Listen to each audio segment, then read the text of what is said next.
Hello, Dr. Levine, and whoever else may see this video. This is going to be my exploratory video for my interactive read aloud lesson plan. So for my 5th grade class, I chose Where the Wild Things Are, and let me start by saying that I chose a book and questions that I ended up finding out were way too low for the cognitive level of 5th graders.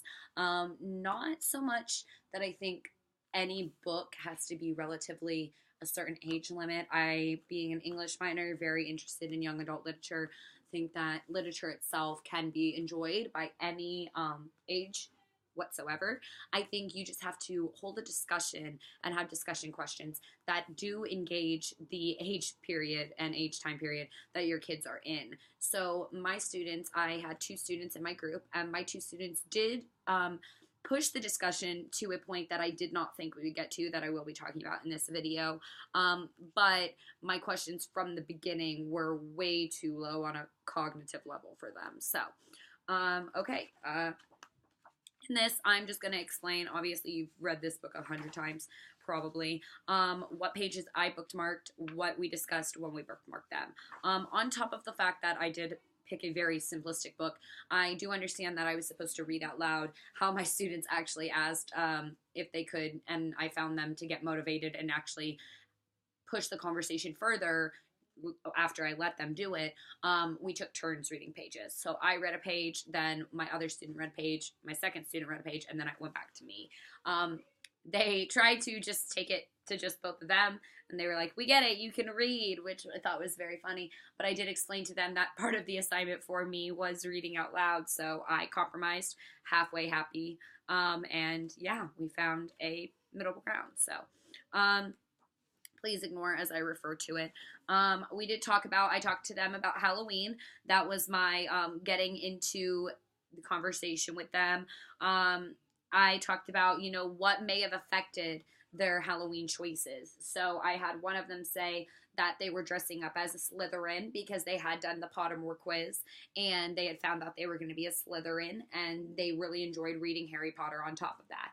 So the other one said he was going to be Spider-Man, and he was actually currently reading some of the comics that I know are becoming a lot more popular because of a lot of the new movies coming out. So that was how I led it into the discussion of Max and maybe how creativity and imagination affects this novel, just like it affects our decisions in real life application within Halloween. So, we also did a walkthrough, and I asked, just looking at the pictures, if they could try to infer what was going on in the story. And then while we did read the story, I asked them to listen for examples that they could find where Max used his imagination. And more active listening, I very much specifically asked them to focus on where Max's imagination may have been influenced because of past experiences, maybe within his mom. So, okay, so within the first page, I said, let me find it, sorry. Okay, one of a kind. So this one says, the night Max wore his wolf suit and made mischief of one of a kind. So I said to the students, now after seeing the pictures before, can we infer why Max's information may have stuck to monsters? So as we had done our walkthrough and we've read only just the first page, can we maybe see why Max's idea has stuck to monsters or the evil in his villains in books? And here I was, of course, trying to get the students to recall on why he may be stuck to monsters is because he's playing the monstrous role in his personal life. He seems to like those characters. He's choosing to be the mischievous person that he is. So, page flip, I apologize. And now let me go to my next dog-tiered page. Okay, so here I know we did I don't know if it was this class or another, but we did a why certain words are emphasized. So I asked my students here after we read this page why they maybe felt that the author capitalized wild thing and I'll eat you up. And both of my students, of course, said, his mother, or he's yelling at his mother these things. He's yelling. So they did for emphasis that he's yelling. It's trying to get attention. It's trying to cause dramatic effect. So, yeah, so wanted to get attention. That's what one of my students' exact wording was. So they got that head on, understood it completely. So That very night, can't even read. That very night in Max's room, a forest grew. So here I said, from all of your guys' experiences and past knowledge, is this possible, or can we infer that Max here would be an example of where he's using his imagination? And one of my students, very good point, pointed out how if you look at the photos, we can see that he does have a plant on his desk. So maybe he has used his imagination that this plant has grown up the wall and taken over his room. And just little things that I myself didn't even notice reading this book 100 times, and fifth graders do. So going to the next one. I do apologize. Okay.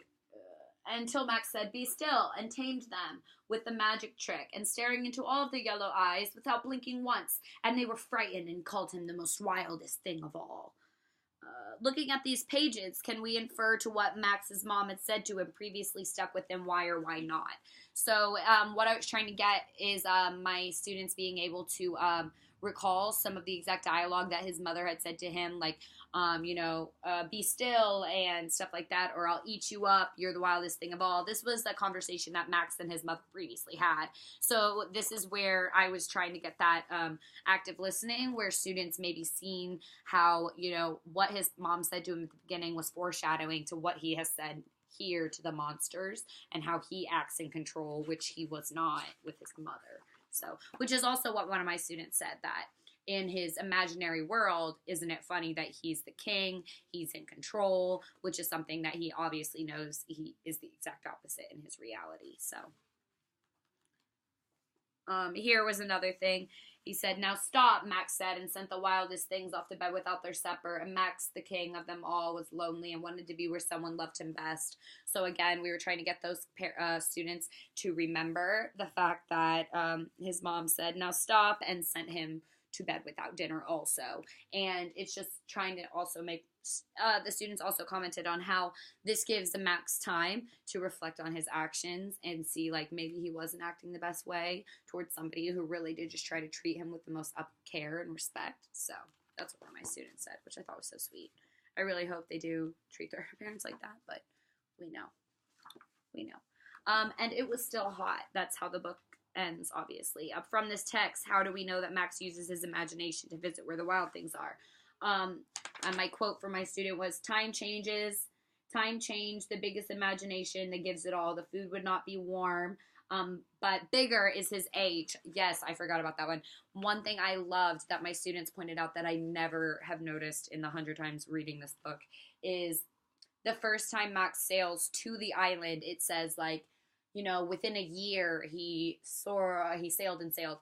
And then the second time he sails home, it says, and sailed back over a year and in and out of weeks and through a day. So they don't even really tell you exactly how long he is sailing there, sailing back. But my students both pointed out, well, obviously he's using his imagination due to the fact that he is the exact same age when he leaves as when he comes back. And I just thought that was where I noticed that the cognitive function was not where I thought it would be, because I distinctly picked things that were visible within the novel. The fact that the food was still warm, that the dialogue, even the text says that. It was easy for the students to find just from the text. But it's funny to me. Like, I did a whole walkthrough with just the photos, never thinking they would catch something like that. And then they caught something from the dialogue that I didn't even catch. So it is funny. On top of that, I said student noticed details in the book that I had not, like the trip took 7 years there and took a little over 1 year. He would be 7 years older logically, and this does not add up. He created a world that Max could control due to being unhappy with the little control he had in his own life or world. I'm just reading the rest of my notes, as we had discussed this was supposed to be reflective. So students proposed each monster. Oh, this was another good one. The students proposed that each monster was in place of a family member, maybe the father, the mother, the sister, the dog, depicted by other types of monsters. So you can see the difference in all the monsters. So one of my students said, maybe he's putting each monster as each one of his family members, and why they really thought of this is because there is one picture within the book that they do have monsters, but then there's also this other strange looking, not so normal looking monster. So my students said this would be the mom, the dad, the sister, maybe the dog. So just little things like that. But that was my reflective video. And the number one thing I really think I learned was just, yeah. Sorry, I was trying to make sure there was nothing else important. But yes, the number one thing I learned was I wrote this in retrospect. I had not been placed yet. So I wrote the lesson plan for one class at a second grade cognitive level. And when I went into the classroom assigned to a fifth grade, I edited it so I thought effectively. But I am pretty pleased also just to see how well the students did keep discussion going with a book that I know they've read 100 times, know they thoroughly understand. My two other content words that I picked to see vocabulary words were mischief and gnashed and rumpus. They described mischief as being evil things or trouble. Makes sense. Gnashed as bite or chomped, and that was the only one that they did not know without using it in context in the book, but we talked, figured it out together. And then rumpus, they described as like a get-together or party, which I thought was so funny. They said get-together. I'm like, yes, but it's more than that. It's like a party, like hurrah, hurrah. So, thank you for watching. I hope it was not too unbearable. Okay, until next time.